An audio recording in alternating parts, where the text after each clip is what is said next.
What's up, everybody? My name is Scott Paddock, and today we are going to talk about perfect reed placement.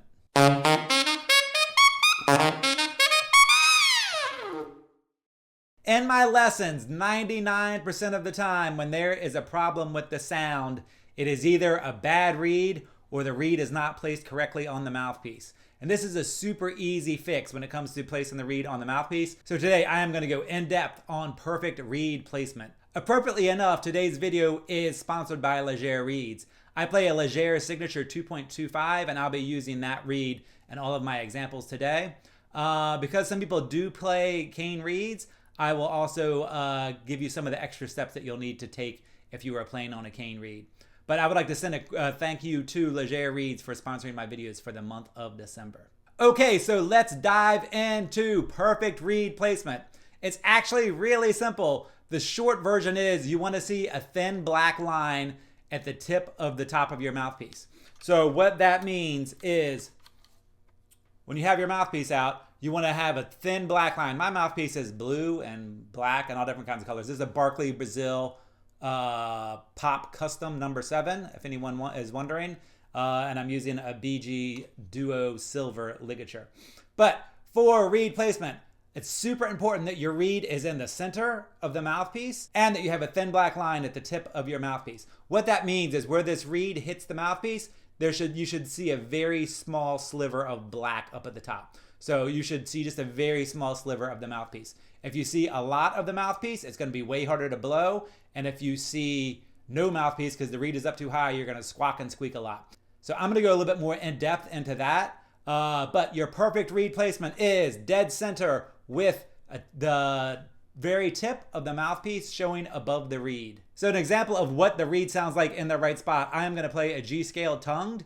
So when I do this with the reed in the wrong spot, you can easily compare it. So this is what your G scale should sound like if your reed is in the right spot.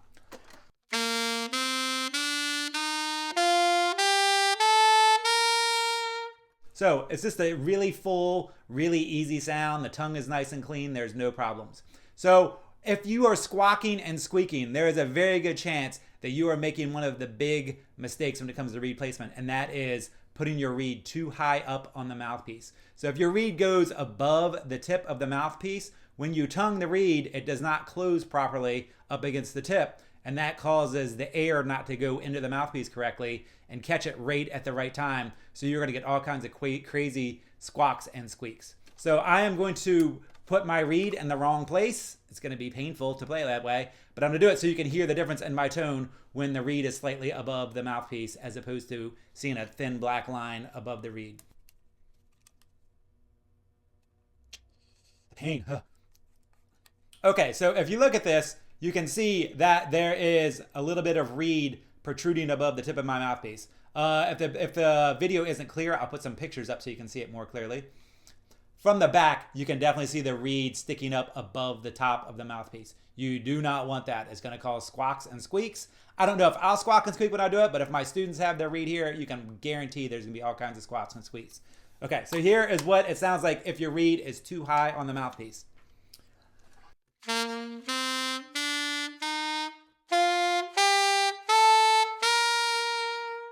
So I didn't squawk or squeak, but my tone was definitely muffled. It wasn't nearly as clean, especially when I tongued, because the air is getting cut off in a weird way. The reed is not cutting off the air correctly. What normally happens is when you tongue, your tongue comes up and closes off the reed. So if you do that and your reed is slightly below the tip of the reed, it does it perfectly. But if you do it here, you are closing off the reed before it hits the mouthpiece, and it just causes the air to act crazy and make your saxophone sound just weird. It doesn't sound good at all. A more common problem than the reed being too high on the mouthpiece is the reed being too low on the mouthpiece, which gives you a thick black line. So that looks like this. And what that does is it allows more air into the mouthpiece, which isn't necessarily a good thing. Like, obviously we want a lot of air going into the mouthpiece, but we want controlled air. And the bigger that area is, the less control you're going to have over it. So you want to see that thin black line. It's going to give you a ton of control over your tone, and it's also going to let you tongue really easily. When you have that thicker black line, you don't have nearly as much control. You're going to lose the center of your sound. Your sound is not going to have like a fat, round sound to it. It's going to sound kind of flat and dull. and you're probably going to sound airy, and it's going to feel really hard to put air through the saxophone.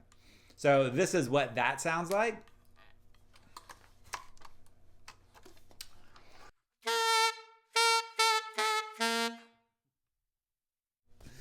That is why you can't have a giant thick black line. The air does not like it.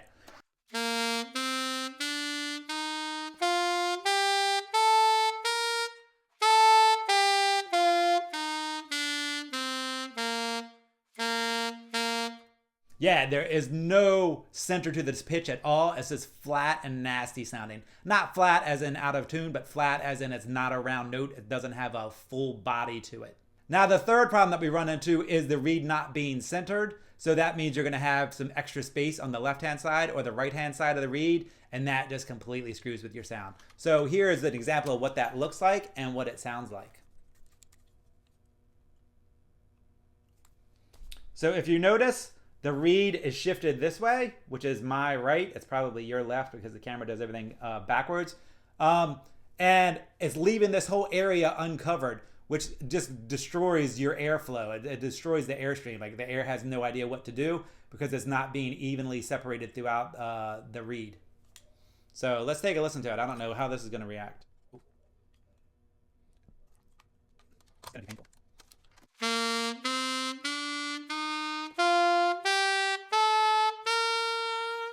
So I don't know if it's picking it up on this reed or on this microphone, but it just sounds fuzzy and buzzy. There's no center to the tone, and it just it feels terrible.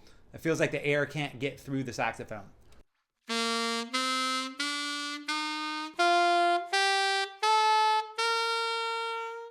And it's flat as in pitch also. So perfect reed placement is having a thin black line at the very tip of your reed, like a razor thin black line. So if you have that thin black line, that is going to give you the best sound no matter what reed you have on. So as far as ligature placement, this is also pretty important. You want to have it back on the fatter barrel part of the ligature, this part. If you're using like a Meyer 5 or something like that, they actually have a line on them. So you want to have the ligature below the line. But you don't want your ligature up too far. Like that. And because then not enough of the reed, because then the reed doesn't vibrate correctly. And if you have it back too far, then you have too much of the reed vibrating. So you want to have it like right in the center of, I don't know what this is called, but I call it the barrel part. So you want to have it right in the center of the barrel. So that's pretty much it. If you're using a synthetic reed, you don't really have to worry about anything else. But if you're using a cane reed, there are several other things you have to worry about. First, is the reed good or bad? If the reed could sound bad just because it's a bad reed, it has nothing to do with the way you're playing it or where you have it placed on the mouthpiece. It could just be a bad reed. Assuming that you do have a good reed, there are a couple things that you need to do. First, you need to make sure that you are wetting the reed. If you don't wet the reed, you will not get a good sound. So you want to wet the reed, both the front and the back. So this, the front. Get it soppy wet, and then flip it around and wet the back also. And get that soppy wet. Now, a lot of people don't realize you're supposed to wet the back, but that's actually the most important part because it forms a seal with the face of the mouthpiece. So always wet the front and back of your cane reed. If you have a synthetic reed or a Legere Signature reed, you can skip that step because you don't need to wet them for them to work perfectly. The worst advice that a non-woodwind band director will give to students is when you get a new box of reeds, play through all of them, find the best one and save it for the concert. That is the worst advice for cane reeds because once you wet a cane reed, when it dries out, the tip of the reed will get warped. That's what those little curvy lines are on the tip of a reed. So if you get that reed wet and it dries out, you can almost guarantee that your reed is going to warp. And once your reed warps, it will never sound the same. You can get it flat by getting it wet and pressing it down and doing all this work on the reed, but it's never going to sound as good as it does out of the box, getting wet and playing. So you never want your cane reeds to dry out, or you are going to end up having warped reeds that do not sound good. And that's pretty much it. For perfect reed placement, you want your reed dead center on your mouthpiece, and you want to be able to see a thin black line of the mouthpiece above the tip of the reed. That's how you're going to get your best sound, and that's how your reed is going to sound the best. If you're using a Legere Signature, just slap it on and play, and you'll be good to go. If you're using a cane reed, make sure you wet the front and the back, and that you keep that reed wet. Do not let it dry out. Don't let it warp. I'd like to throw another shout out to Legere Reeds for sponsoring my videos for the month of December. I really appreciate the support. And thanks for taking the time to check out this video. If you now know what perfect reed placement is, I'd really appreciate it if you subscribe to my channel, give me a thumbs up, and share it with your friends. Thanks a lot.